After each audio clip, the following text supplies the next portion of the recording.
Que la paix soit sur vous. J'espère que vous allez tous bien. Ça fait un petit moment. Aujourd'hui, on va faire un quiz. Un quiz pour nous remettre un peu à jour. C'est vrai que ça fait un petit temps déjà que j'ai pas fait de vidéo. Donc là, je viens avec un quiz pour voir si, et même pas pour voir, pour que toi, tu puisses voir si tu es rentré en action. Parce que si tu es rentré en action, normalement, tu as au moins 5 sur 10. Parce qu'il y a 10 questions. Et après, voilà, il ne faut pas se mettre la pression, hein. C'est un petit quiz tranquillement. Et on va commencer avec la question 1. Ce que je t'invite à faire, c'est de prendre un stylo, une feuille, de noter de 1 jusqu'à 10, parce qu'il y a 10 questions. Et puis, en général, il y a 4 réponses à chaque fois. Mais quand il y aura plusieurs réponses, je vous le dirai. Sinon, en général, il n'y a qu'une seule réponse. Voilà, comme ça, au moins, c'est simple. On ne va pas se compliquer la vie, hein. Et vraiment, vraiment, vraiment, c'est un quiz important. Pourquoi? Parce que, pour moi, je pars du principe que plus on a du savoir, et plus on fait moins d'erreurs. Et c'est bien pour notre vie en général. Voilà, voilà, voilà. J'ai bien parlé. On dit quoi? Non. Allez, c'est parti. On y va pour la question numéro 1. Donc, combien d'âge peut-on donner à l'être humain? Réponse numéro 1, 1. Réponse numéro 2, 2. Réponse numéro 3, 3. Réponse numéro 4, 4. Allez, je laisse entre 5 et 7 secondes, le temps que vous puissiez voilà, noter votre réponse. Et après, je vous donne directement la réponse. Donc, la réponse, c'est numéro 3. Oui, et voilà, on peut donner 3 âges à l'être humain. Question numéro 2. Alors, comme on sait déjà qu'on peut donner 3 âges à l'être humain, quels sont en fait maintenant le nom de ces âges-là, parce qu'ils ont un nom. Donc, réponse numéro 1, l'âge intérieur. Réponse numéro 2, l'âge physique. Réponse numéro 3, l'âge chronologique. Réponse numéro 4, l'âge biologique. Je vous laisse répondre. Donc, on sait qu'il y a 3 réponses.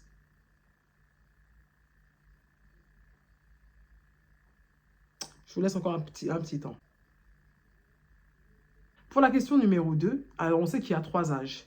Et ces âges-là sont, la réponse numéro 1, l'âge intérieur. Donc l'âge intérieur, c'est notre âge mental. Vous avez vu, parfois on peut avoir 30, 40, 50 ans, mais avoir un mental d'une personne de 20, 19, 12 ans. Ça peut arriver. Donc là, c'est l'âge intérieur, notre âge mental. Maintenant, la réponse numéro 2, l'âge physique n'existe pas. Donc voilà, je donne directement les réponses, hein. Donc c'est l'âge chronologique et l'âge biologique.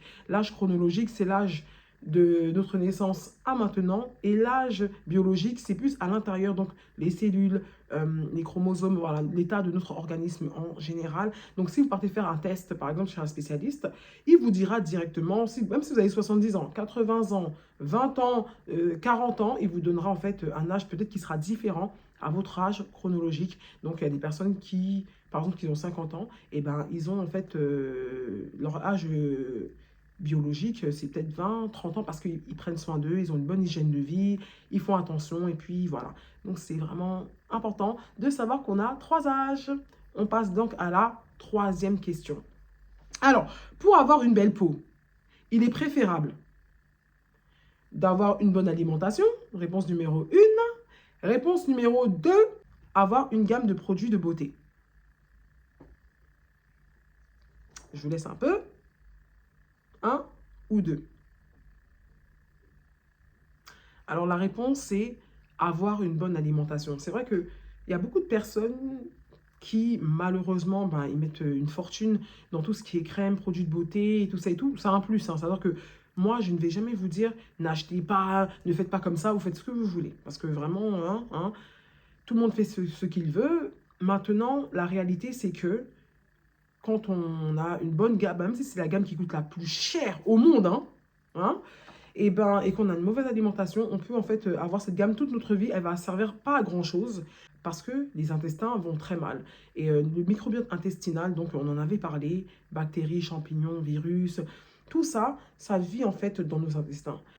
Donc en gros, si nos intestins ne sont pas en bonne santé, parce que le microbiote il est déréglé et qu'il n'arrive plus à se défendre, automatiquement, on aura des problèmes de peau. Et vraiment, ici, c'est vraiment toute une organisation qui est déréglée. Et après, voilà, même le foie, il est touché, il n'arrive plus à faire son travail correctement. Et après, hop, eh ben, les déchets vont dans le sang et c'est là qu'on a des problèmes de peau. Bon, c'est vraiment plus complexe que ça et c'est important d'avoir une très bonne alimentation quand on a envie d'avoir une belle peau, une bonne santé en général. Voilà. Donc, il est préférable d'avoir une bonne alimentation que d'avoir la gamme qui coûte le plus cher, une très très bonne gamme de produits. C'est un plus, c'est toujours bien, mais la base, c'est l'alimentation, c'est ce qu'on ingère, ce qu'on consomme. Voilà. Quatrième question. Alors, la dépression, c'est quoi? Alors là, il y a deux choix. Réponse numéro 1, c'est un choix. Réponse numéro 2, une maladie.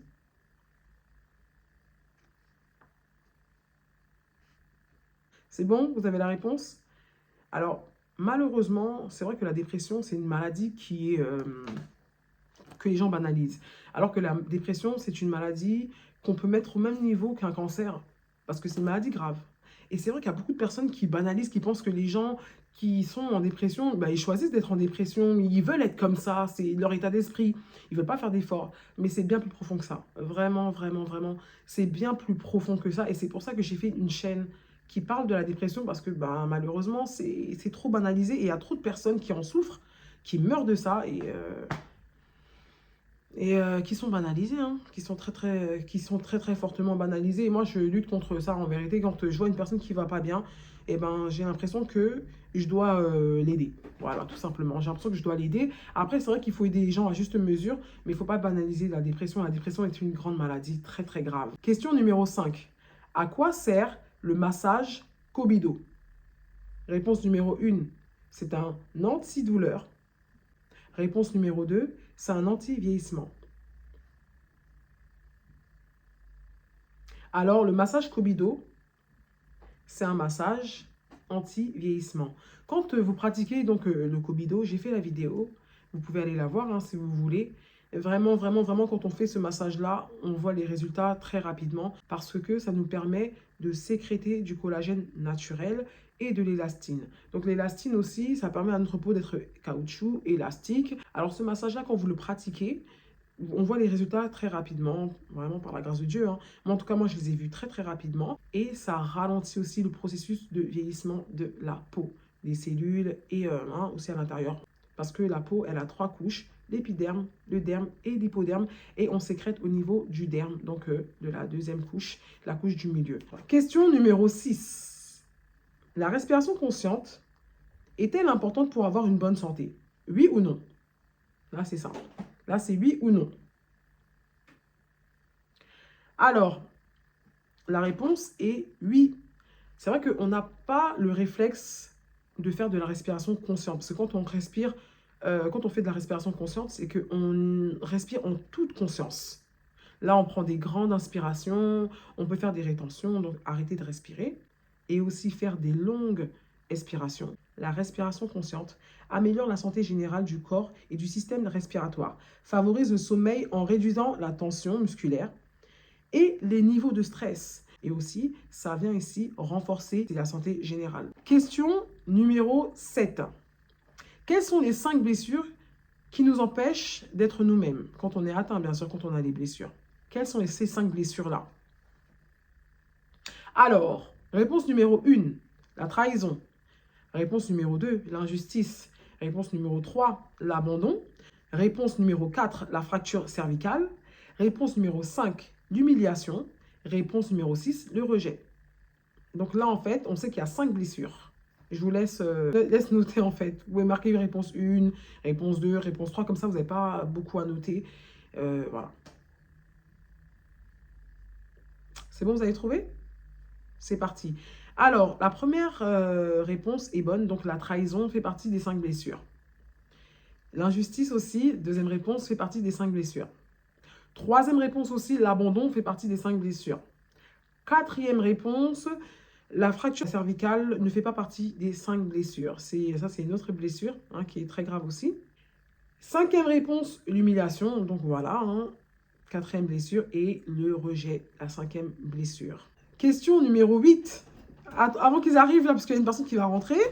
Quelle est la blessure qui cause le plus de suicides? J'attends que la personne rentre après. On voit les réponses.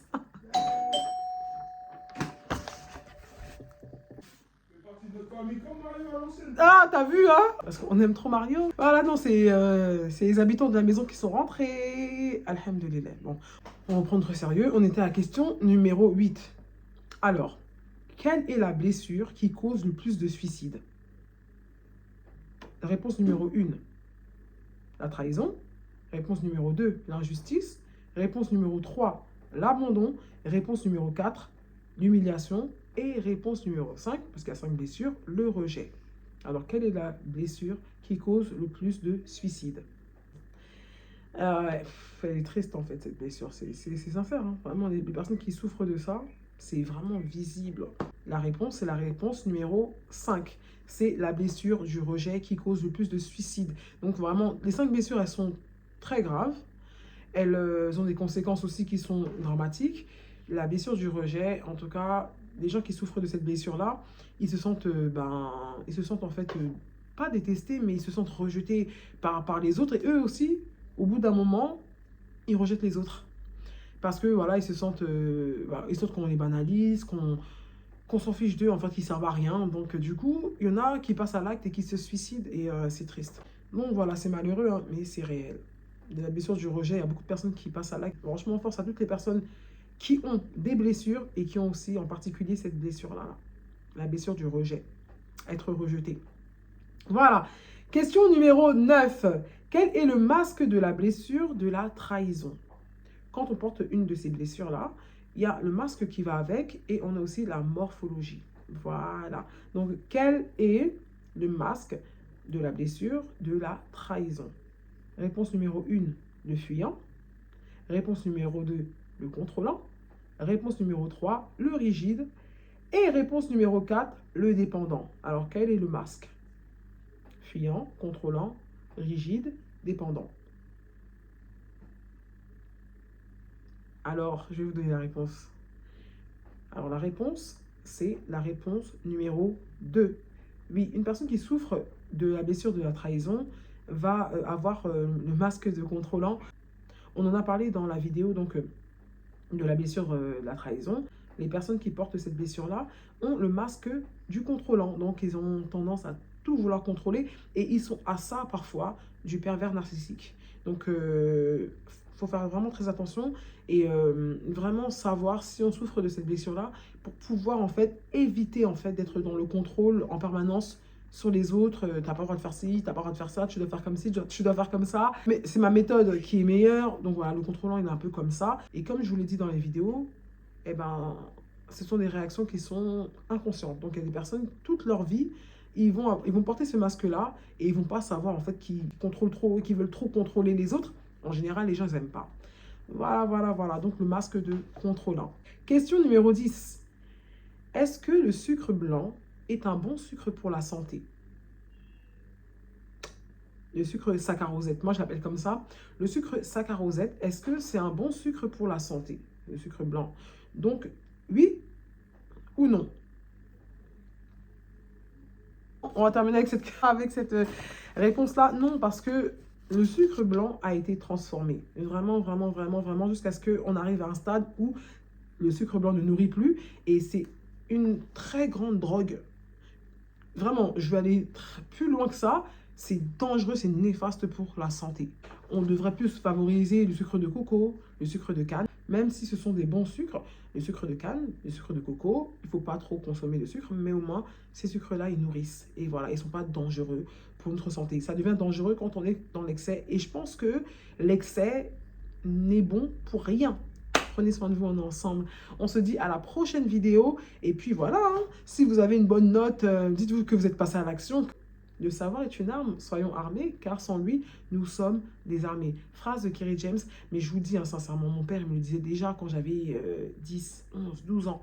Il me disait, ma fille, le savoir est une arme. Sois armée, ma fille. Allez, prenez soin de vous. On est ensemble.